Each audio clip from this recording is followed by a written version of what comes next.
Hi there everybody, and welcome to another video on my YouTube channel.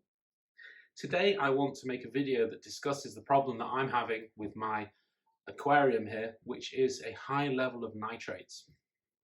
Now, like most people, I'm sure that your tap water contains nitrates. Mine certainly does. It's just on the cusp of what is legally acceptable in tap water.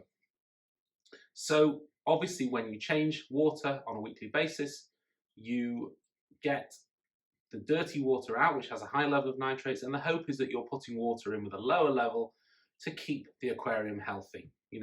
Nitrates aren't instantly impacting fish, but over time they are going to cause problems, and you'll see less active fish, maybe stunted growth, and with live bearers, maybe even a reduction in rebirth.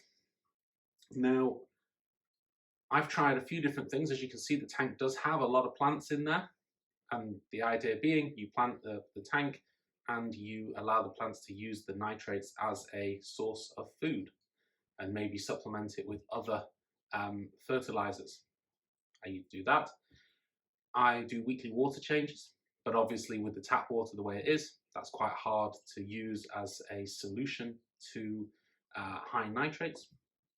I've tried a nitrate minus product, which works okay. Takes about a week to get going, but it's very expensive and not sustainable because you're constantly dosing the tank.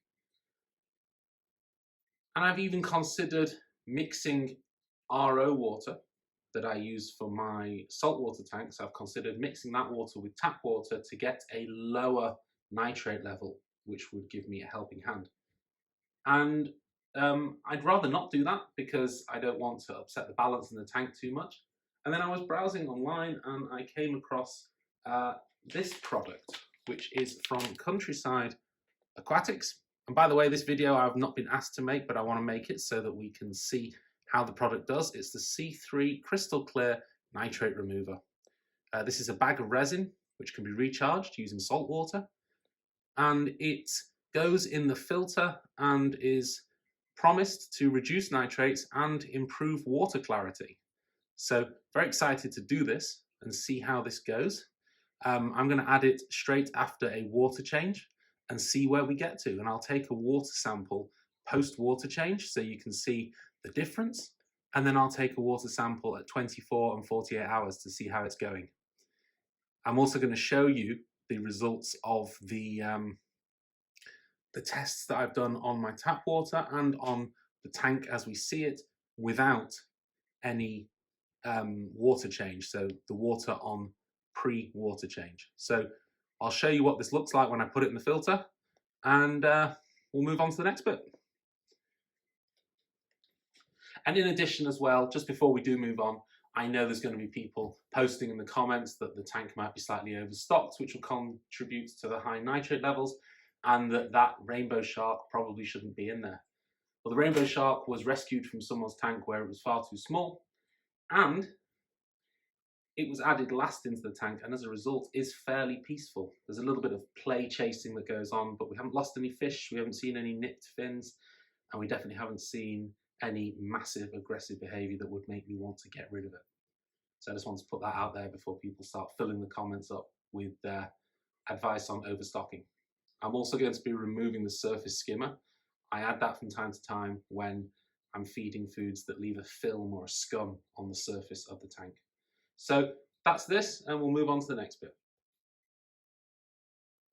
So as you can see here, we've got two water samples. We've got the water sample from the tap and the water sample from the tank. And the water sample from the tank has come just before a water change.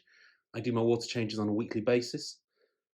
So what you're seeing here is that there are nitrates coming out of the tap water in and around the 40 parts per million. It's right on the cusp of what is acceptable. And then we've got a much higher level of nitrates, really unacceptable in the tank. And it's always like that post or pre-water change, should I say. It's almost impossible to keep the nitrate levels low. I've tried nitrate supplements, like I said, that have removed the nitrates.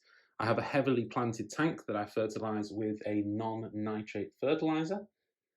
And really what's happening is the fish are making the waste. That's being converted to ammonia, then nitrite, then nitrate as part of the nitrogen cycle. And then that, combined with the fresh water that's going in, with the nitrates in it, it's almost impossible to keep the levels down on their own. So that's where I'm hoping that the new resin that I'm going to try will help the situation. Hi there. So I'm now at a stage with the filter where I have taken out the media, taken out the sponges, rinsed them in the dirty tank water. As you can see here, we've got very dirty tank water there. And I have cleaned out the filter head, the impeller, cleaned out all the tubes. As you can see here, they're on the table there. All the pipes are all clean and the fittings.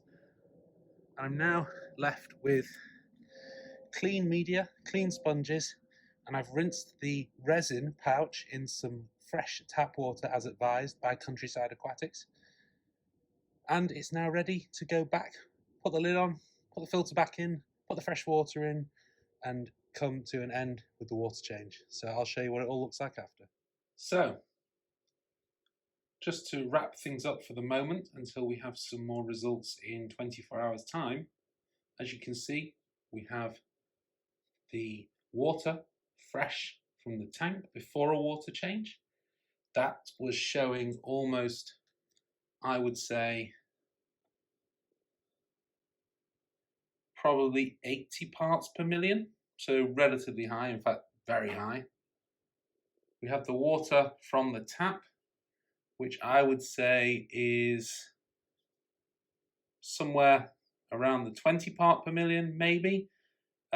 Sometimes it varies day to day, and this particular water was mixed with warm water to get the tap water right up to the temperature I wanted. So I would say this is around the 20 parts per million. And as you can see, the water post-water change, I would say, is somewhere between 40 and 80 parts per million. So really, the water change is a little bit effective, but not anywhere near as good as it should be.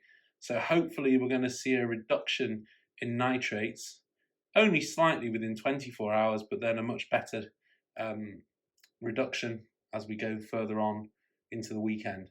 Today is Thursday. So I will take more footage and provide an update once we have done the 24-hour test. Thanks for watching, and if you've got any comments, leave them in the section below. Thank you.